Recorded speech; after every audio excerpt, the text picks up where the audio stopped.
Right, we are on step 23, installation of the bomb racks, which I have here, all fully assembled. I'm really happy with how they're looking. So I think what makes sense to me is to install the center one first, and the bombs need to face towards me, away from this bulkhead. So first thing we're going to do is just test fit that. What we're going to do is we're just going to make sure that the end here, that's a connection point, is both nice and flat and free of paint. That's going to help our gluing process, because the glue's not going to have to work through paint first. And that can sometimes cause you problems if you're not careful, because you can have paint, different coloured paints mixing together and all sorts. Okay, so that's all good. So I'm going to show you another method. So on this next one down, we've got these bits go into a location hole. So I'm just going to scrape the paint off that with my knife very carefully. I'm using the blade of the knife so I get fine scrapes.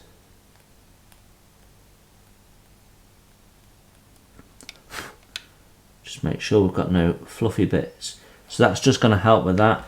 And then on this connection point here, I'm concerned we might still have a little bit of a nub. So we're just going to take that down, make sure it's square, and take the paint off it so that we've got a nice good connection. And we can test that again, we can test it as many times as we want, just dry fitting, till we're happy that this is going to go in and all come together perfectly.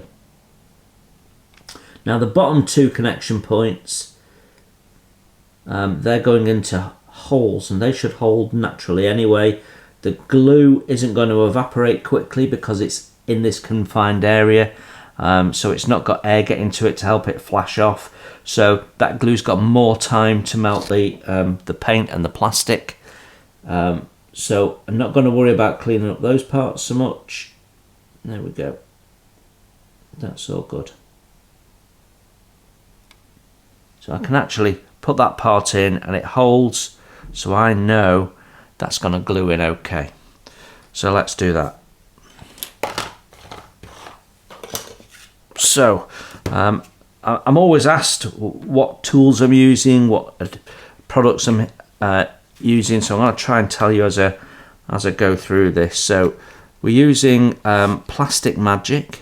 It's got a slightly thicker viscosity than the Tamiya Extra Thins, and because I want these glues to sort of sit around and take a bit more time over the melting process, I want something a bit thicker, so that's why I'm using this. So I'm going to start by just painting some into this recess, and what that's going to do is it's going to start eating into that paint and making things all sort of warm and comfy in there, ready for the part to go in. And then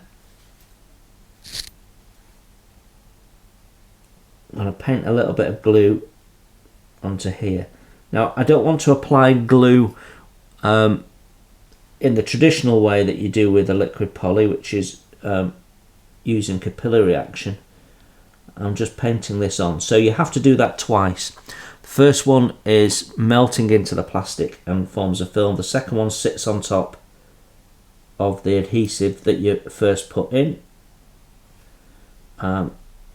Just broke a bond there, we'll fix that in a sec. So we've got plenty of glue on there now, and I'm just going to put some more in that gap, a little bit on the meeting point there, and then also into our little location hole, but we can do that in a moment. Put our part together. There we go. The bum racks are very fragile, I've found, so you do have to be careful with them. So if we put that on there, we can hold that into place, make sure everything's making contact, and just have a look all the way around it, make sure it's nice and square. Now what did I just break? That one.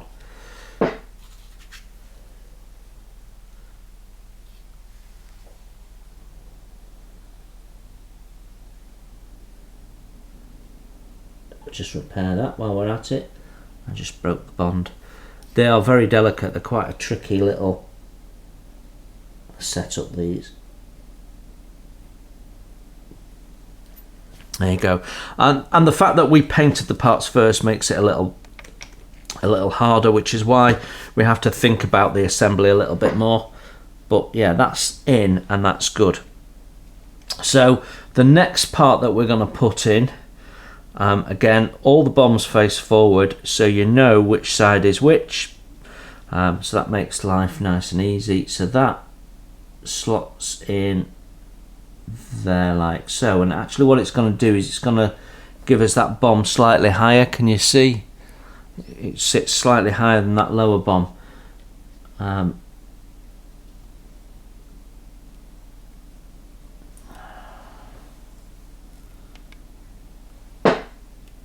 So really important to test fit this, make sure that goes in okay.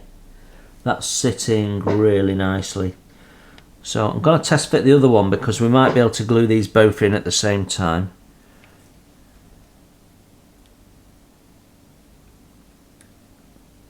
Fit of the parts is lovely. There we go, that's them in. So we can go in with a plastic magic this time with the bigger brush and just glue in that seam and let capillary action do its thing. And when this is dried and set, we can go in from the back where we can see the joints, the biscuit joints, and just flood some more glue in if we want to, which is what I'm going to do with the bottom fittings of the centre bomb rack. So these two bits here, we'll put some glue in from the back and make sure it's capillaried in, and we've got a nice strong bond there. So that's that done. So whilst that is drying, I can fish out part DO4, which we've painted, which is our roof section, and check the fit of that.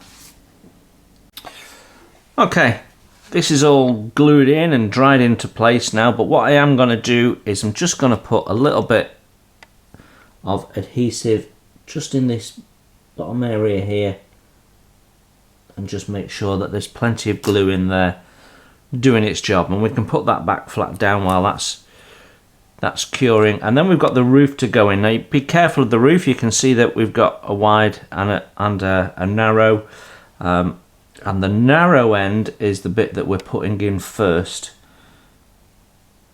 So again, we're just going to test fit that. There we go, and once again the fit is absolutely lovely. Now go up close to it, make sure that you're happy that it fits in. Actually, mine's sitting a little bit proud. So that could be paint build up inside there, but actually it's easier to deal with the tab than the hole. So first thing we're going to do is we're just going to scrape out any paint off the tab. That's going to do two things. It's going to make sure that there's no build-up of paint that's holding this back, that's pushing it because it won't fit into the tab, and it's just thinning out the tab a little bit as well generally. And we've got no paint on these surfaces here, so we know we're good to go there, and nothing on the back. Whilst I've got the knife out, what I can do is just make sure that my tab is nice and square, and I just gently push down and take a little bit off the edge. Now if you do that, take a little bit off both edges, otherwise you might be making your part sit off centre. Now this will make the fit a little bit more slack, but that's okay. We can work through that, that's not a problem.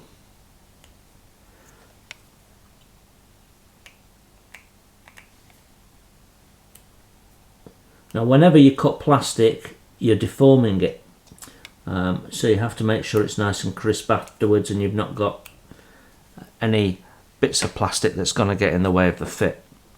So we can test fit that again now. And I felt that go in this time, so that made all the difference. That is sitting flush now where it wasn't before.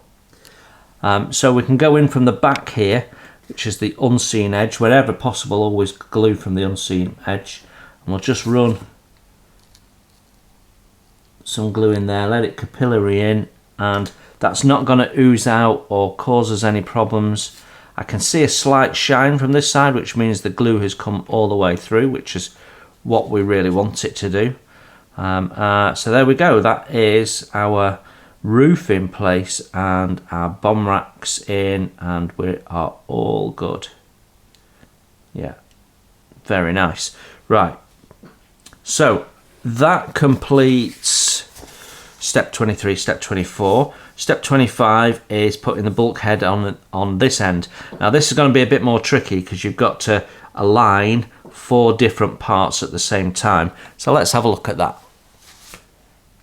So first thing I want to do is just check that the female part of these joints are all clear of anything, dust, particles, build-up of paint.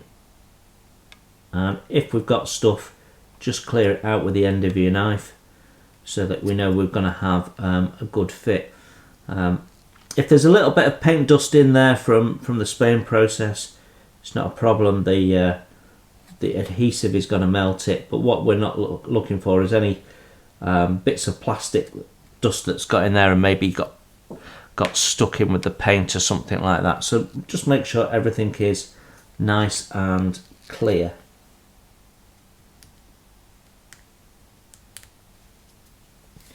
Okay, so once again we're gonna test fit.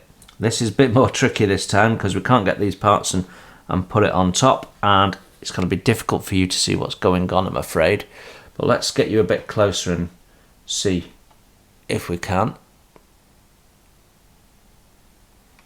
Okay, so what we're going to do is line up on the center line first, because we can always pop the sides out, and we've got these big edges on the wing braces here which are going to stop them spreading out anyway, so it's only going to be a case of popping things in. So it's handy to have a set of tweezers with you just for manipulating things if needs be. So we'll keep them away from my fingertips, but there so I can quickly grab them if I need to. And we'll start by just placing it on top, and I can see through the holes, the tabs. So we line the middle one and the side one and the other side one. There we go. So I'm adjusting that up and down, that side one, to get that in. And then we've got this roof here, and that's the one that's going to be tricky. There we go. And we've broken it. I had a feeling this was going to be tricky. Right, let's take that off. So what have we done? We've broken off one of these bomb racks. These have been, this is not the first time these have come off. These have come off several times. So I'm going to have to glue that back on, but we'll put it to one side for a moment and we'll keep test fitting. I need to see what's going on with this roof.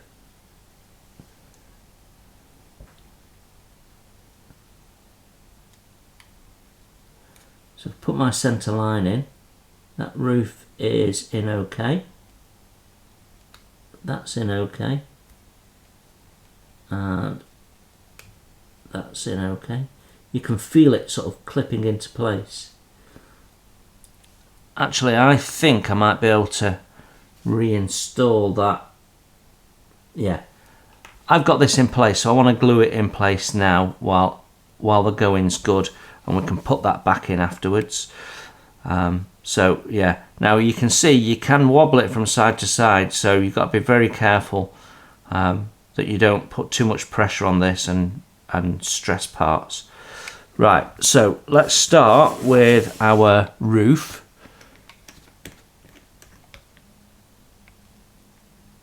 And just as before, we're going to glue in from the blind side. Plenty of adhesive in there, we want a nice strong bond. And then with the side panels, we can glue them in from the back. You see that soaking in there, that's, you know, you're getting a nice bond. And we can do the same with these here. So nicely thought through by Airfix. We've got access to all of this at the back, so it's nice and easy to glue in. And we've got a really authentic looking frame there now. That's sitting nicely. So what I'm going to do is I'm just going to leave all that to dry. I want this nice and hard before I look to reinstall my bomb rack that dropped off. So there we go, that is step 25 done. Now step 26, we've got some items to start building onto there. So whilst the glue is drying on this end, we can collect those parts and we can probably install this back in when we put those other components on. We might have a little bit of painting outstanding on some of these parts. Don't think I've painted that table. So let's have a look at that. Right, we have some painting to do, which is the wooden tables and shelves that these things are on. And I'm going with a new wood because it's quite a light wood colour. And I think sometimes people, particularly modelers who are newer to the hobby, or maybe even returning when things like this weren't discussed, maybe miss this. But you've got to be mindful when you're painting something, not just of what is the correct colour, but how is it going to look when you've assembled it.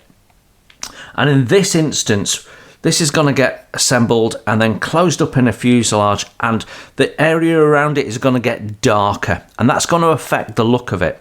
So I want a lighter wood so that it's still vibrant enough to be seen when that's closed up. So sometimes you make a choice that's not accurate so that you can get the look that you want at the end of the construction process. So in this instance, this isn't going to be accurate, because what you really should have is a redness in here and a slightly darker wood, but that's going to disappear when we close it all up.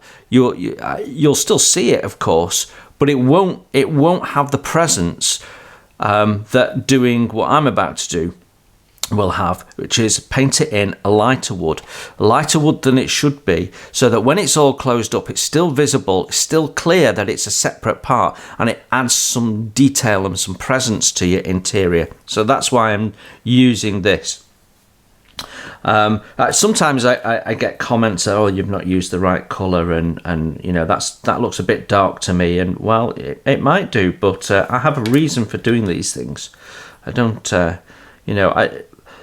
modelers, we're all different. Some of us, we want to get lots of accuracy. Some of us want to get it aesthetically looking right. I tend to be in that camp more than anything else. And sometimes it depends on your build as well. Sometimes what you're building and how far you want to go with it dictates your mood.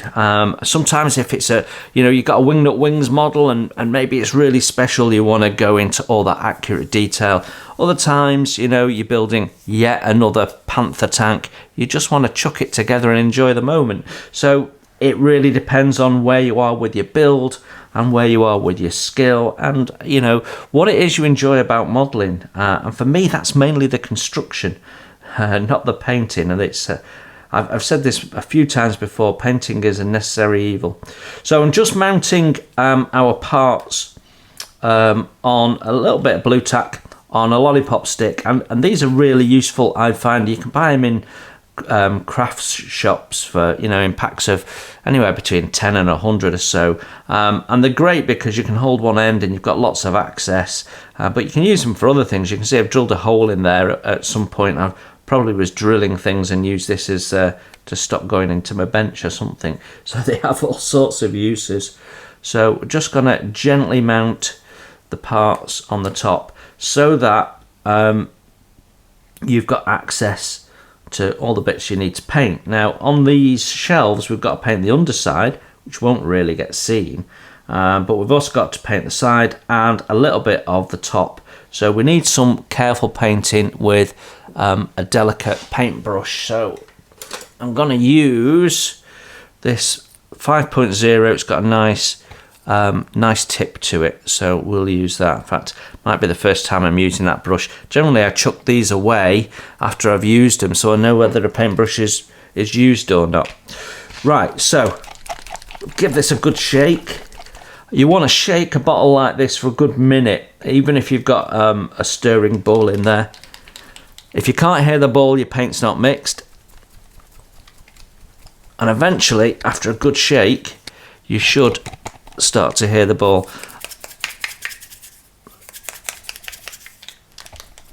There you go, I can start to hear that bowl now. There we go.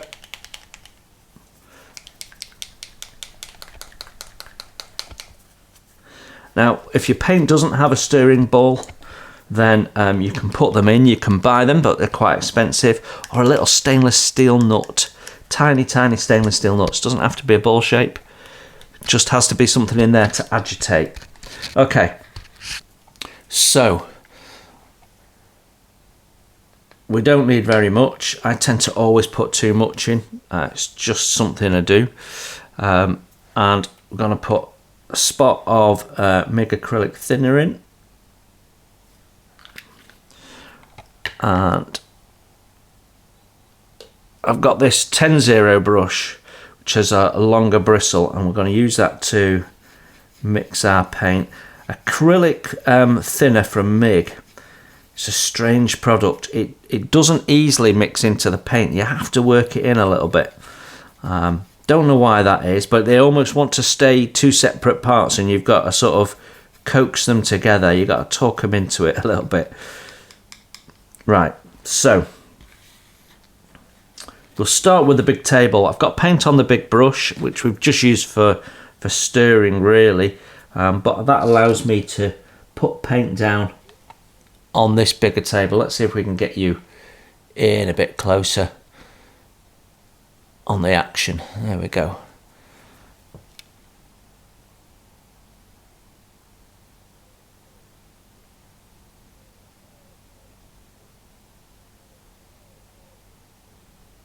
There we go.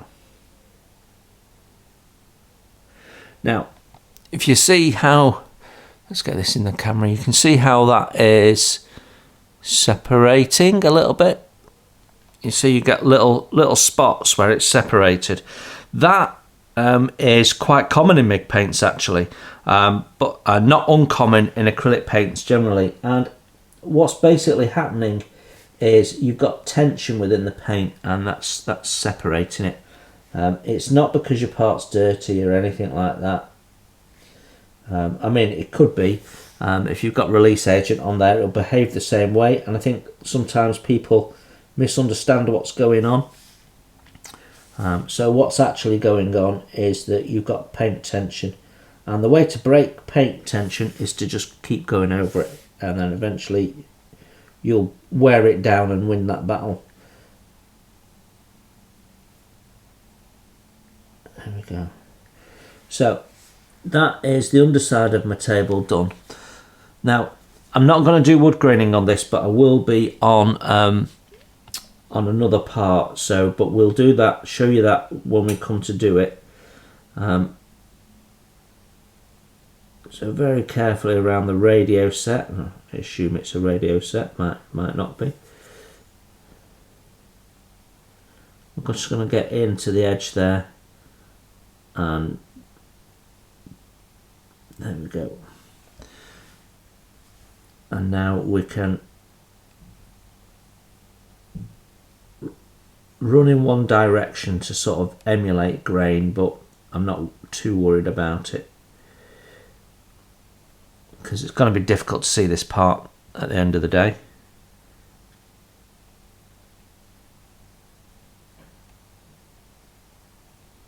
There we go. We can let that one dry. I'm just going to take the excess paint off this brush because it went right up to the bezel, which we don't really want. And put that to one side for a moment. A good little tip when you're painting with several brushes is to have some dipping water. So what you can do is just dip your brush in, swim it around. You're not trying to clean the brush particularly, just trying to keep it wet. So while I'm using that the smaller brush, the detail brush, I can leave that on my palette wet, and that's just going to stop the paint drying on the bristles and will make it easier to clean up when we've done. So it's always a good little tip. Right, let's go in now with our paint, and suddenly this part's going to come to life because this black blob, which is all you can see at a distance, is suddenly going to be, right, it's some form of unit on a wooden shelf.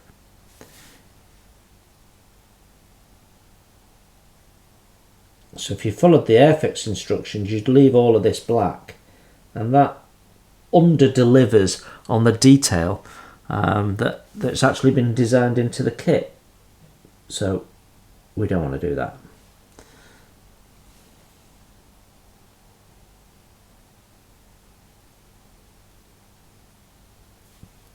There you go, take your time, don't rush it.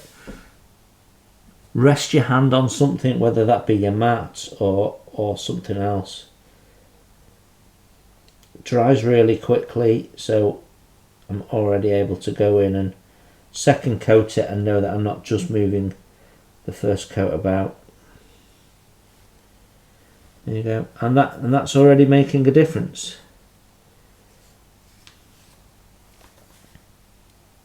You're not going to see the underside so much, however, I am going to give it a second coat nonetheless. There you go, that part can just go off and dry. Got a bigger shelf there, so I can come back and use the larger brush on that if I wish, which I might do, but we'll do the sides and the top first.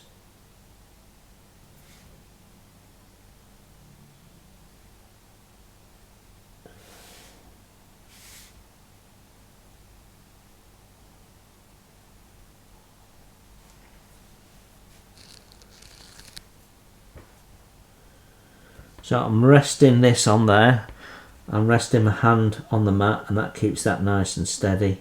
And then I'm resting my painting hand on this hand as well, so that's nice and steady.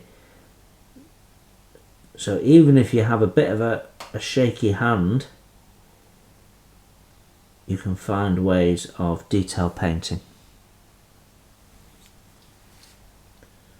And I'm fortunate, I don't really have a shaky hand, I have quite a steady hand.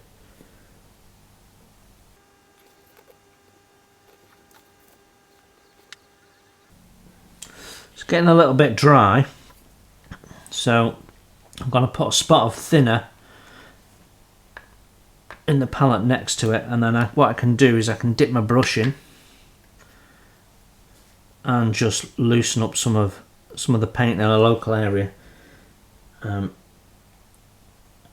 Because what you don't want to be doing is pushing the paint around, you want it to flow.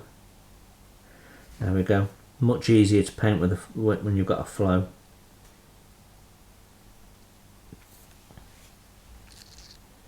So second coating these now.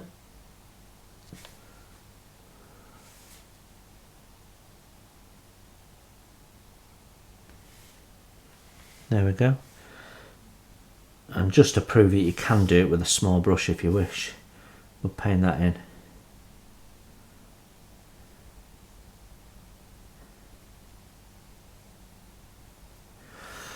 Okay, right, I'll do the last one and then I'll come back to you. Right, I have repaired my bomb rack and got my bombs back in where they should be, and it's all looking great. So now with the paint dry on these little tables and shelves, we can do step 26 and get those all mounted onto there. So again, I'm using Plastic Magic for this job.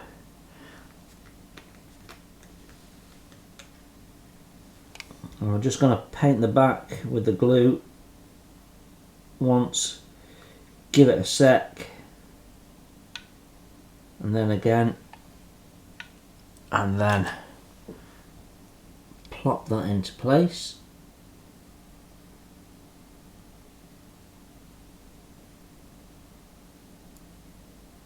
There we go, that's settled nicely. So our cockpit is going to be installed into the other end, so we can test fit that now, see how that goes together.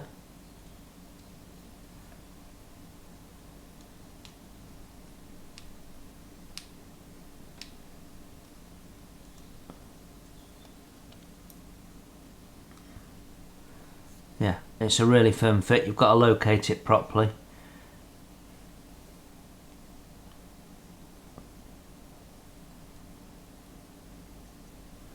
So I'm just looking all the way around, seeing if I've got gaps. If I have, are they solvable? Are they just how the kit's designed? We do have a little bit of a gap, but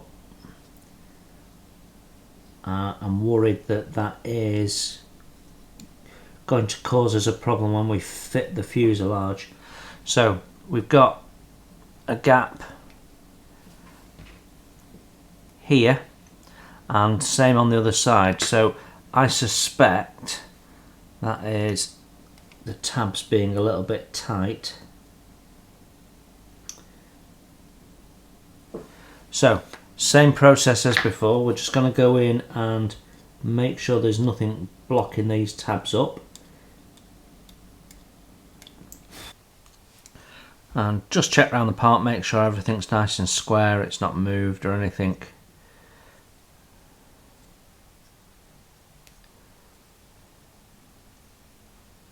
There we go, that's our bomb bay and our cockpit all put together. Looks like I've chipped the paint off there. Right.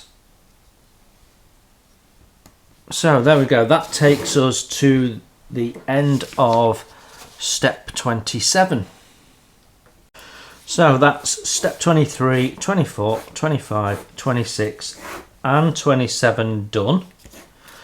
So turning the page, now some of this we've already done. So 28 to do, we've done 29 and we've done 30.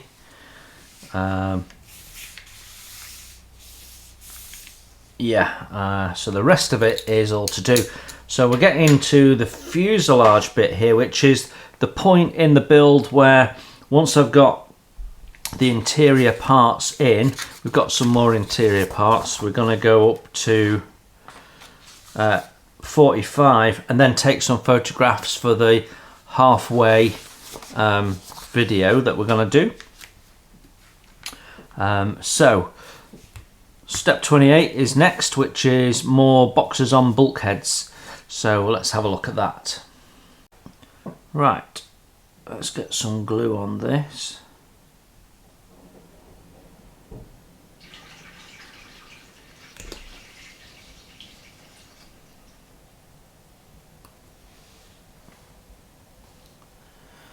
That's the first one on.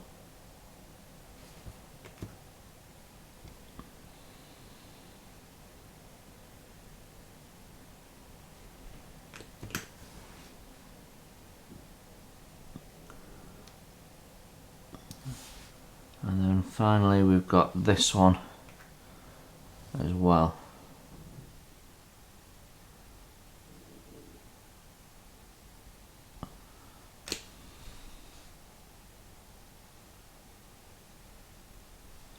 There we go, that's that bulkhead done. Now once this is installed in the floor pan, I might do some detail painting on this before we install the seats. But what I'm actually going to do is I'm going to put it in and close it up in the fuselage and see how visible it is first. But I think it'd be good to pick out some of these dials and switches with some colours. So I haven't done any research on that, so I need to. But we can put that now to one side. Other than, whilst I've got it, let's just do a quick test fit. Yeah, that goes in lovely. No problem there. Okay, I'm using my GHAD39 from Gallery. I don't know whether he's supposed to pronounce that as GAD or something. I don't know. Maybe I should call it a GAD39. That's quicker and easier, isn't it? And I'm using the same new wood that we used on the shelves from MIG, which we've thinned down with their thinner. And we're gonna use that as the base for our wood areas here. So let's just make sure that this is working okay. Yeah, it's going down beautifully. Just going to put some air down and dust it off first. All good. And then we can put some paint on.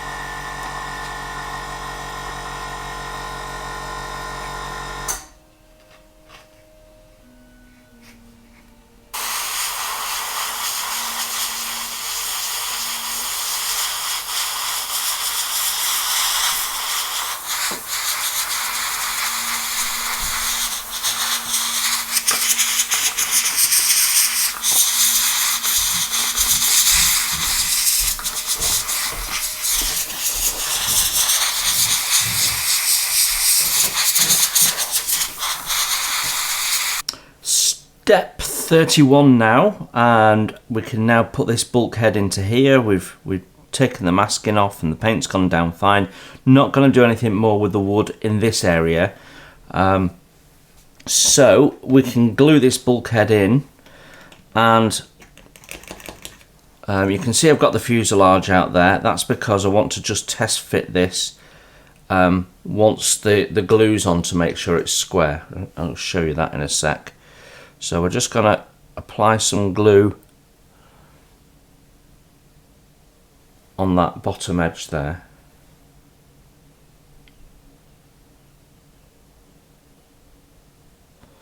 And then we can put a second one on.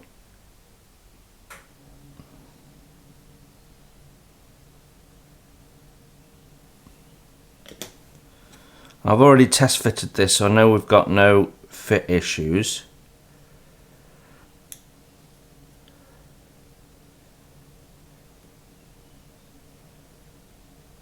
But I also know there's a little bit of play in it. You can rock it backwards and forwards, so it's worth just lining it up with its final mounting point and making sure that that fits nicely.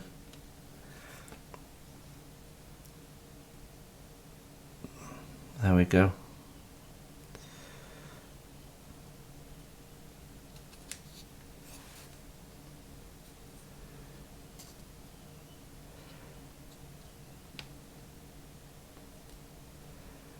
There we go. So I know the floor pan's in the right place because it's in the location points, and this little cutout here on the side of the bulkhead goes into a little location tab, and we want to make sure it's mounted in there and it's nice and straight.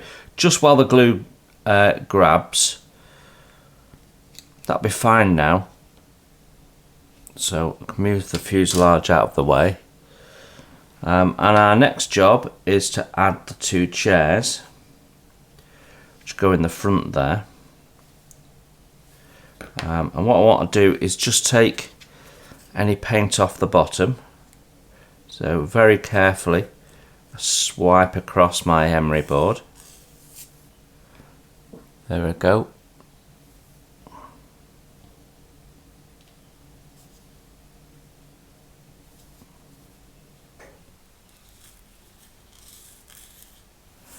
We were careful when we painted, but it's always good to double check these things. Right.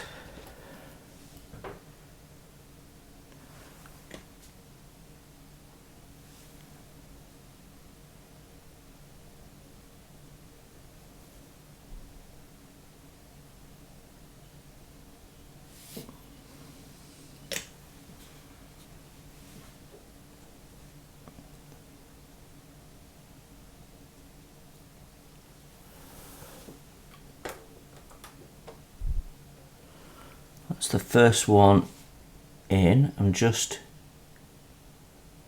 making sure I've got it in those location points properly. I think I have.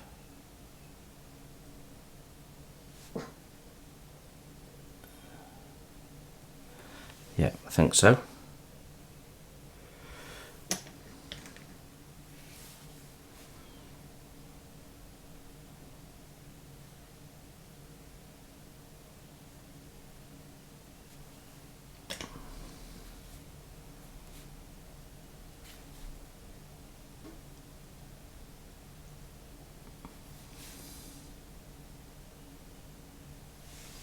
Okay, we'll just leave that to dry for a moment.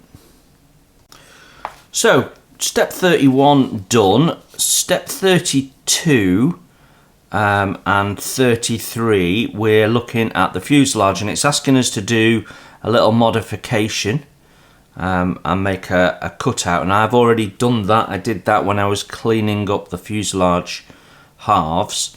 So that's done. We're not putting a stand in, so we don't need to worry about that. So that just leaves these two pieces of glazing, K7, 22 and 21, and K8.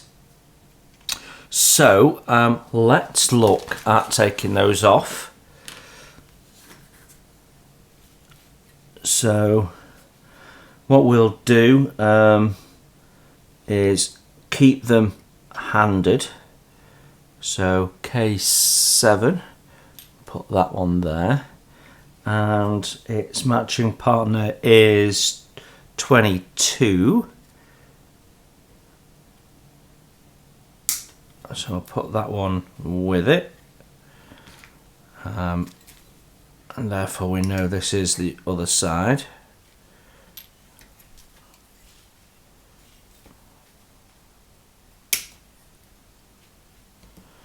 Okay, and we can get the rest of the clear parts out of the way. And now we can look at cleaning those up. You always have to be careful. Clear parts are much more brittle than the ordinary plastic parts, so you do have to be careful when trimming away any tabs or anything like that. And we have a little bit of flash on this as well. So I'm going to cut it away, but I'm leaving about 0.5 millimetre thereabouts. So it's not going to be a problem for me when I come to clean it up. Nice flat emery board. Use the coarse side first. I'm just going to take down that little nib we've left.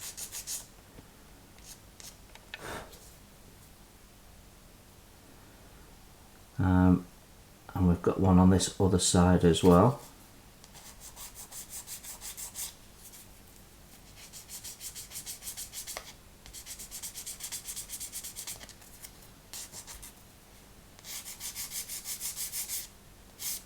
There we go. And then with the smoother side, we can just go round and check we've not got any bits of flash or seam or anything like that that might stop this locating.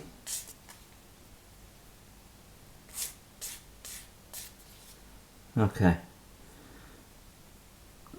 Now, you don't use a sponge or anything like this on this, because if you were to use a sponge, let me show you. If you were to use a sponge on this, the sponge digs in, there's a possibility you could actually abrase your display surface, which is not what we want to do. So that's why I'm using this. It gives me a little bit more security and control. So just feel around it with my fingers, and if it doesn't feel smooth, just go over it until you feel it's good. So I think that one's okay. Let's have a look at this smaller one. It's quite a thick sprue gate point on this, considering how small the part is. So I'll just trim that back, put that in my sprue bin. And exactly the same process. Just have to be a little bit careful because of the angle of this part. It's on a curve. So I'm actually covering up the part that we're going to see with my finger, so I've got no risk of accidentally scratching it with my abrasive.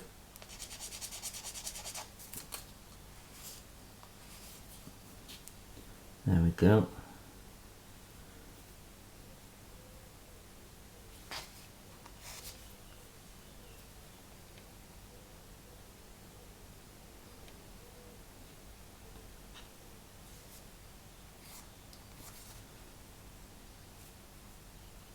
Okay, that's those done, so let's get them into place.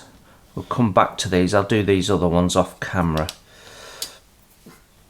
So what we're going to do is just test fit them to start with. Okay, fit of that is lovely, and fit of that is lovely also. Cool. So they just drop into place, so that's nice. So we can glue those in now. Now you can go with a canopy glue that dries clear, or you can use liquid poly, but be very, very careful, because liquid poly, being a hot glue, fogs. So it's worth putting that glue in with a very thin brush. This is a dedicated glue brush, and the problem with this, and the same with the Tamiya products, is that the brushes in there are quite thick.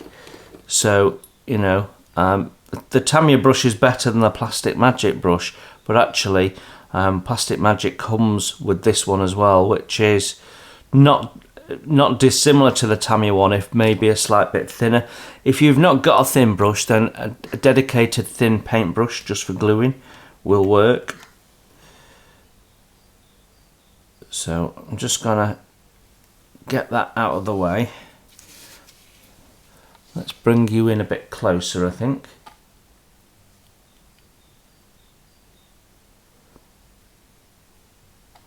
See if you can see what's going on. There we go. So, bit of glue, and then all we're doing is putting it in the outside edge and letting capillary action put that glue in the joint for us.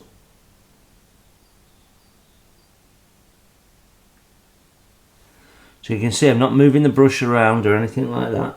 I'm just placing the bristles into the gap.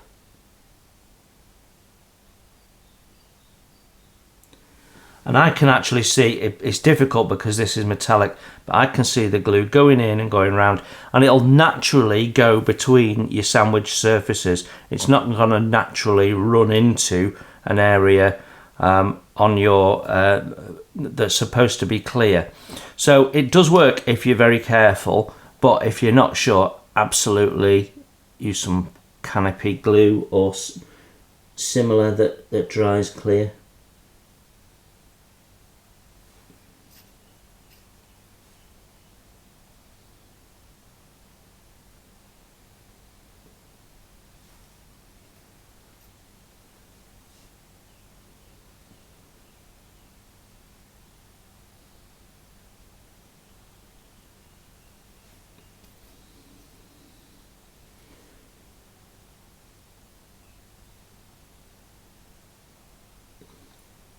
You don't even need to go in and glue all 4 edges. You could simply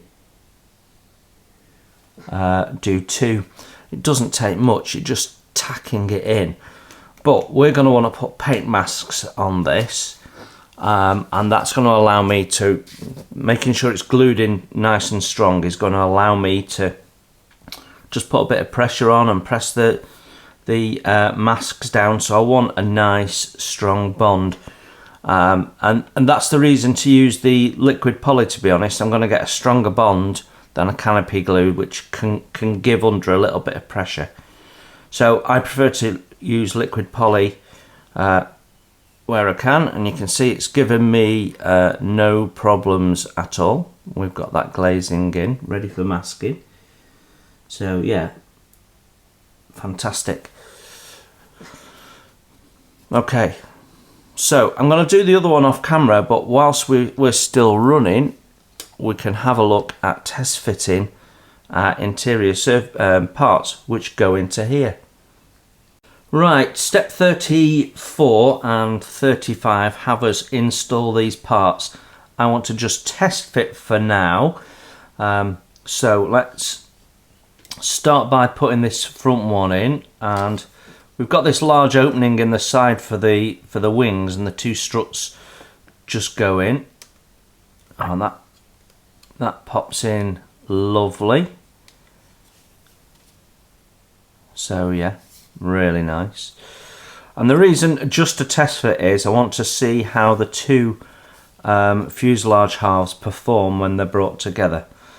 So this one,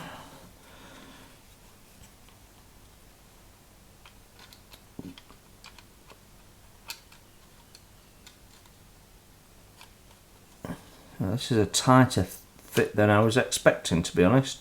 So we have a little location point with the back end here. We have a location point at the front, and then we have the bulkhead that has to be lined up. So bulkhead lined up. You need to get the... knocked one of the chairs off. Right, to have them in place, it's a little fiddly. There's a little sort of shark's tail location tab that goes in to this bulkhead, and you have to get that in first. That then orientates the floor pan, and then everything else should line up really nicely, which it has done. I'm happy with it. That it looks fabulous actually, and the fit is really good. And you can see once you've got it into place, it holds there quite nicely. So what I want to see, I've not put the glazing in this other side yet, so I just want to see how well my fuselage halves go together. And the reason I want to do that before I glue anything in place is in case I decide that we've got to sand some bulkheads down or something like that. So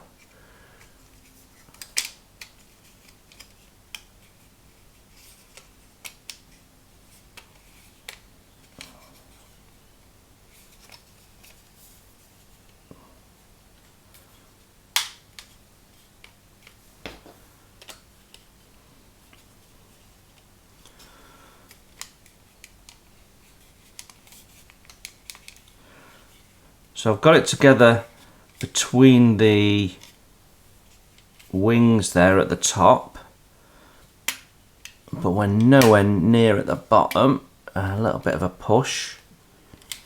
If you close it at the bottom, it will close at the top, but it needs a little bit of support. It's always a bit difficult because you don't know whether you've got things lined up perfectly inside, because with them not being glued in, they can move around.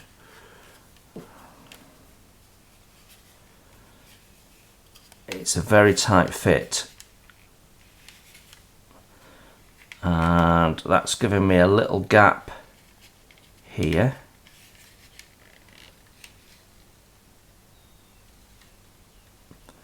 Bulkhead looks to be in the correct place and nice and tight, but I do have a a small join issue there. I can do the top, and then I've got a join issue here. So that suggests to me a little bit of a sand on the bulkheads would be helpful.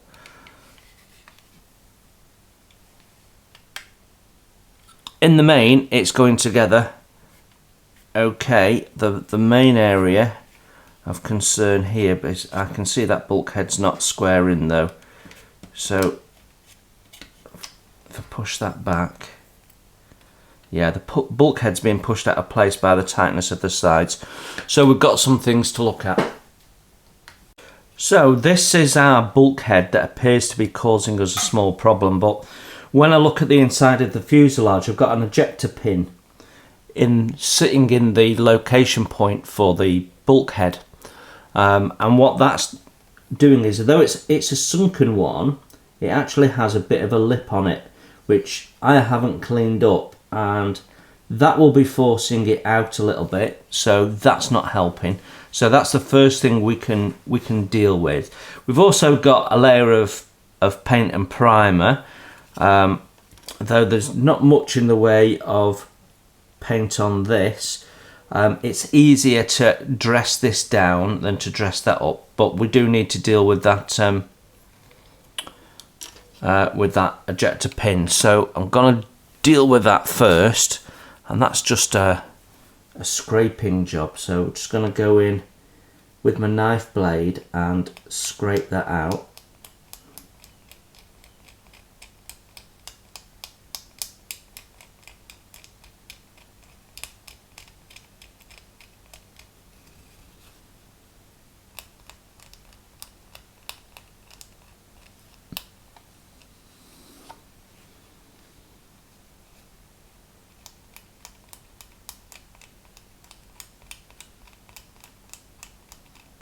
I'm basically taking it down to the depth of the ejector pin, which is quite shallow, but that means I know that there's absolutely no lip left on there.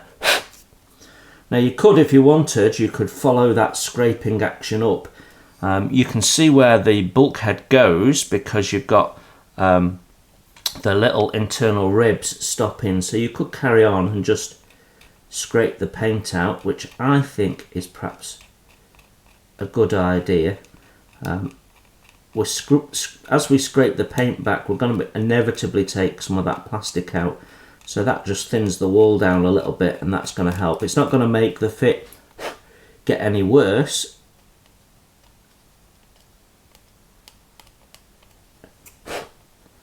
and it's actually going to help with the bonding process anyway. So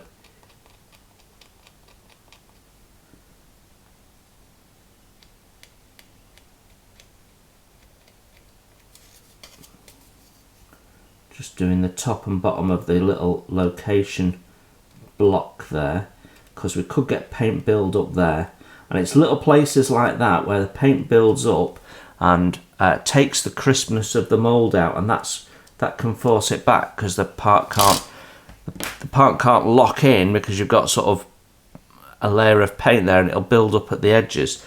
So just doing this little bit of cleanup is going to help. More than you might imagine, actually.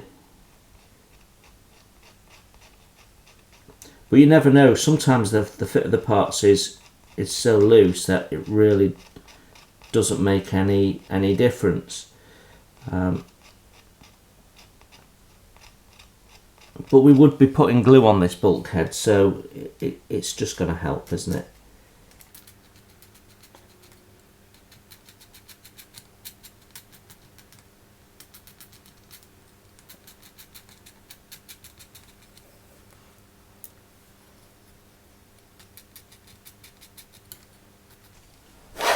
Be careful not to take too much back and make it too wide. You don't want to end up having to touch up as a result of this. But I think that will do.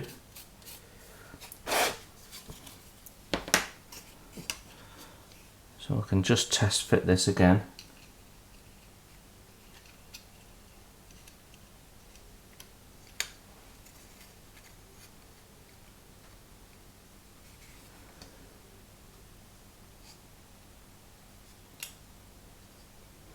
There we go. We've not scraped beyond the width of the bulkhead, so there's no plastic visible, so that's all good.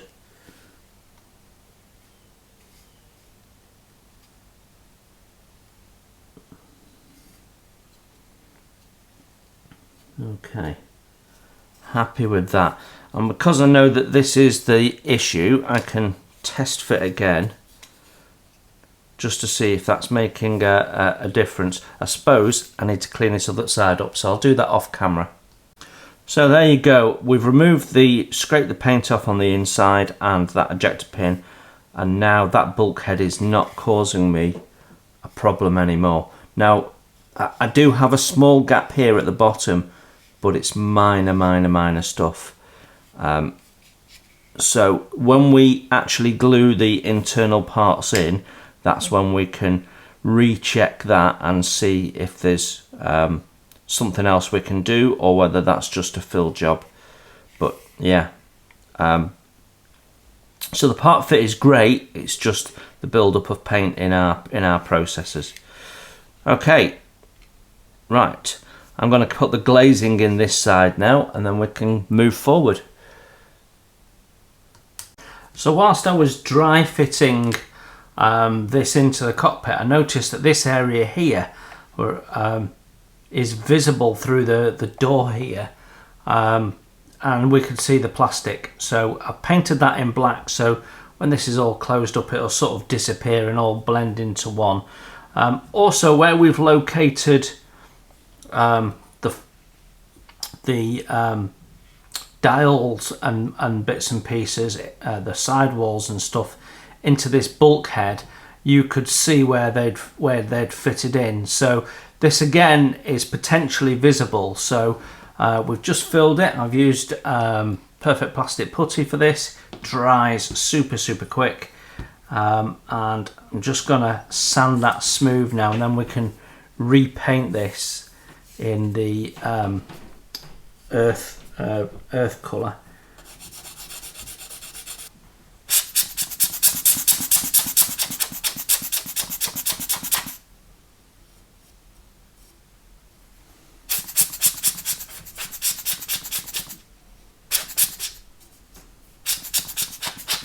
Okay, so that's all good. So we can just go over that now with some of the earth colour paint, and then that, I think, is that bit sorted. Now also, while I was test fitting, I found that the front of the fuselage, just forward of the front of the windscreen, so this bit here particularly wasn't closing up. Now when there's nothing in there, it fits perfectly, so you know it's something being caused by this. I've taken material off, let me just take this out and I'll show you. I've taken material off here and blended this down to the height of the bulkhead because it was sitting a bit proud, and that doesn't seem to have made much difference. So then I've taken material off the side here, and that did make a difference. So if you've got the same fit issue with yours, try taking down the sides a little bit.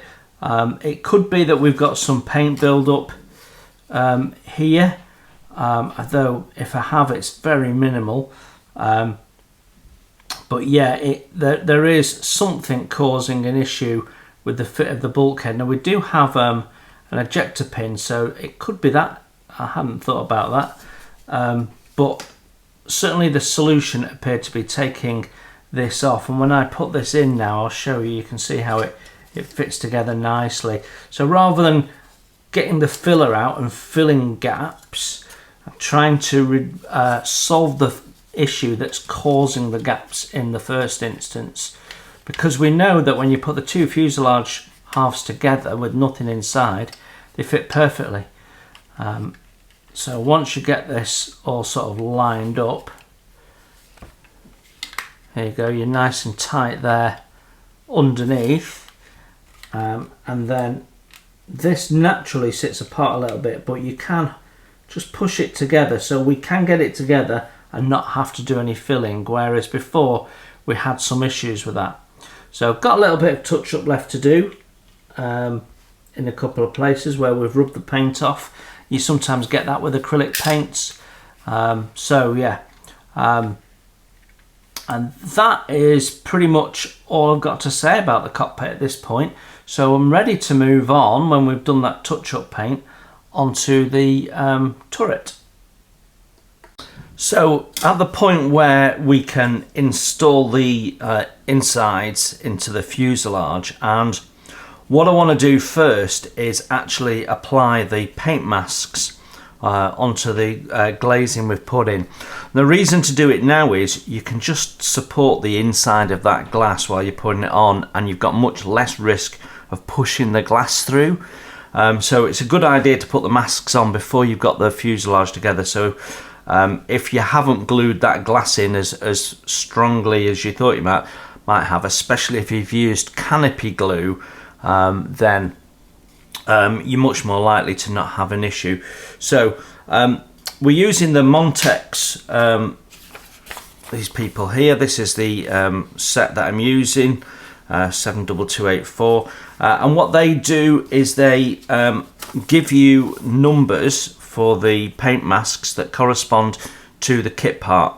So 7 and 8 is the glass kit part, and then up here 21 and 22, that's also kit part. So we know exactly which ones we're using. It's a great way of working.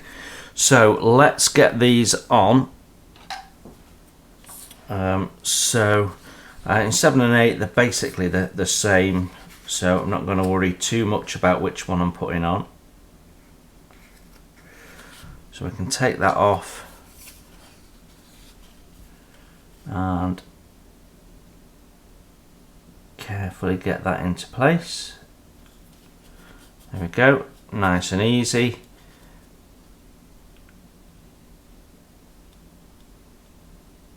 And just make sure that's nicely pressed down. Yeah, and then the other ones are these two here. And I do like working with the vinyl paint masks. They are better. You get a crisper die cut than you do with tape ones, and they're also thinner, so you don't tend to get the paint build up that you get with the tape ones. So I just prefer vinyl. There we go. So I'll do that on the other side off camera, but you get the idea of what we're doing. So yeah, all looks great. Right, we can now glue these parts in. Just going to glue them into one side for now, rather than close up the fuselage, just in case we've got some other bits and pieces that we want to do with the turrets and things. So I'm happy that the fit is good. I've taken the seats off this because I kept bashing them test fitting it, so I've decided it's easier to put the seats in to this part after it's installed. So our glue points are really these bulkheads, so let's get on with that. Right, time to wood grain this little bit of flooring. I'm going to show you how I tackle this. It's a really quick way, as opposed to the more traditional tube oil paints. We're going to use oil brushes. Now these are oil paints, but they're ready thinned. You've not got to think about sucking the linseed oil out of the paint or anything like that. And this process is super quick. So if you're using tube paints, you've got to let them dry for sometimes several days.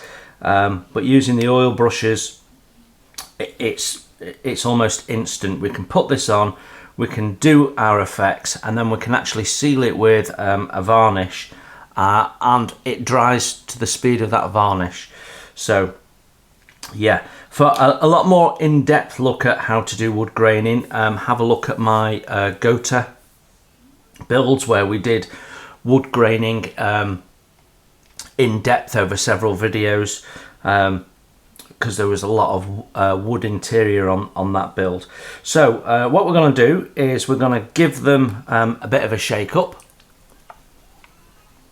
and then we take the paintbrush out,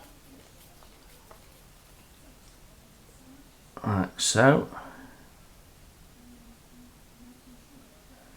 I'm wiping some of the paint off because what we're going to do is we're going to put dots on, and I want the dots to be fairly small. So we're just going to dot the paint.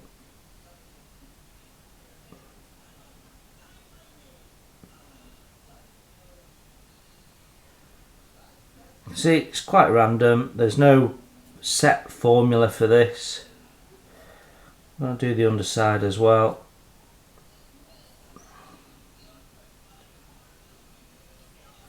Okay, and the more you put on, the more of that colour you're going to see in the end effect. Now, if you don't like the effect when you've done it, especially if you're new to wood graining, then don't worry, because this is an oil paint, you can remove it all, and we're putting it onto an acrylic, so we can just use something like a bit of white spirit or something like that, just to whip it all off.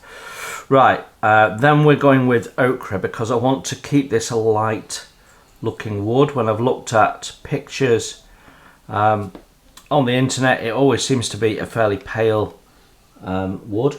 So we're just going to do the same here, just going to dot in amongst the dots we've already put on. And I want this to be the dominant colour, so I'm doing more dots of this.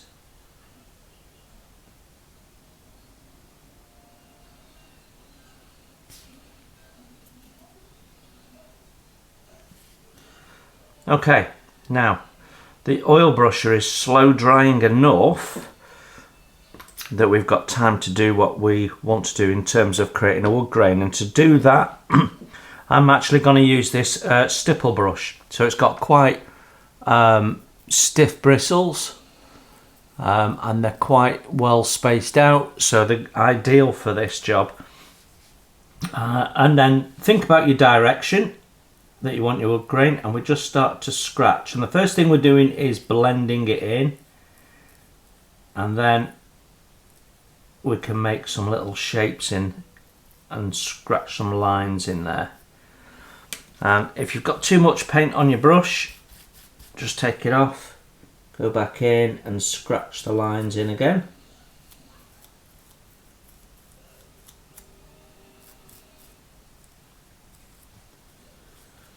And then always good to, especially with things like plywood, go in a couple of different directions. So we've got wood grain going that way, wood grain going that way, and it clearly shows that it's wood. There we go. And then just be mindful of putting some weaves in. Wood always has shakes and weaves, so put some of that in. You can even put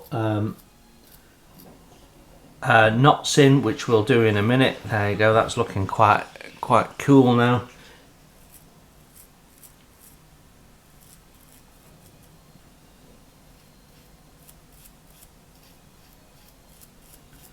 So just get it covered, take some of that paint off the brush, and slowly put a bit of shape in it. Underneath I'm less worried, but we will still do that process. And then with the brackets I'm going in a different direction again.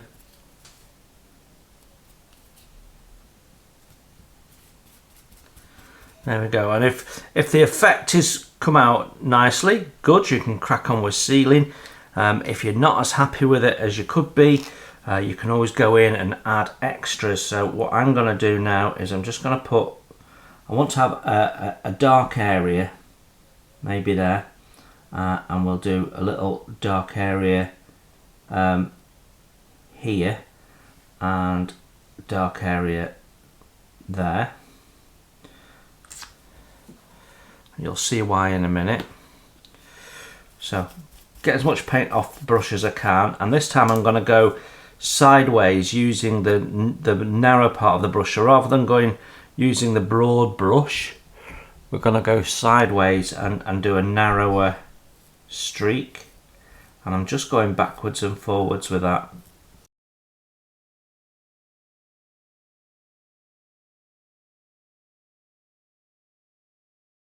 Then finally what I want to do is introduce this red-brown streaking brusher. Now if you've not used the streaking brushes before, they're exactly the same as the oil brushes, but they have this really fine, long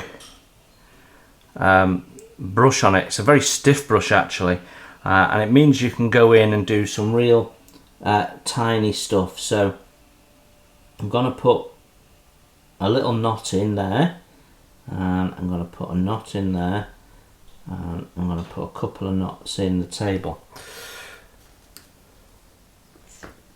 And doing the same process as we did with the darker colour, which was sort of a background colour, just going to go backwards and forwards.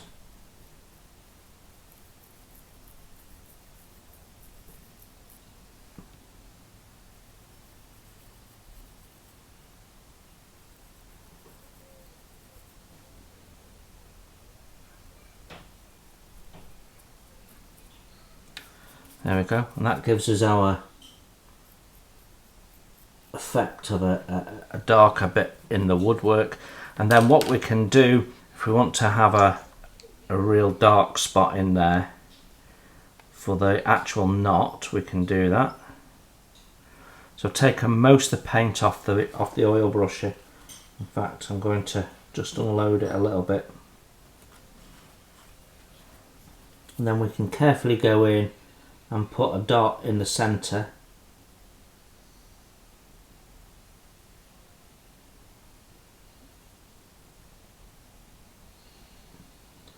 which then becomes our knot.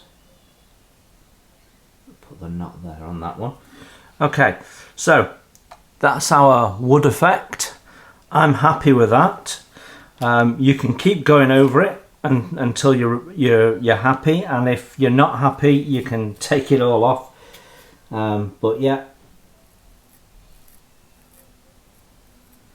I think that looks great. So my next job will be to seal that with a little bit of varnish, and then as soon as that varnish is dry, we're ready to crack on. So we'll use a matte varnish, and as we're using a matte varnish, that means I can unmask the rest of the floor here, which I want to be matte as well. And there we go. Excellent. So let's get the varnish on. Thanks for watching. Please hit the like button and subscribe if you haven't done so. It's free, and that way you won't miss my first impressions, my tool reviews, my product reviews, and any of my builds, including wooden model kits as well as plastic. It's all free, and if you'd like to support the channel, you can hit my PayPal link in the text below. Every pound goes straight into the channel to keep the cameras rolling and to do more fun stuff for you to watch.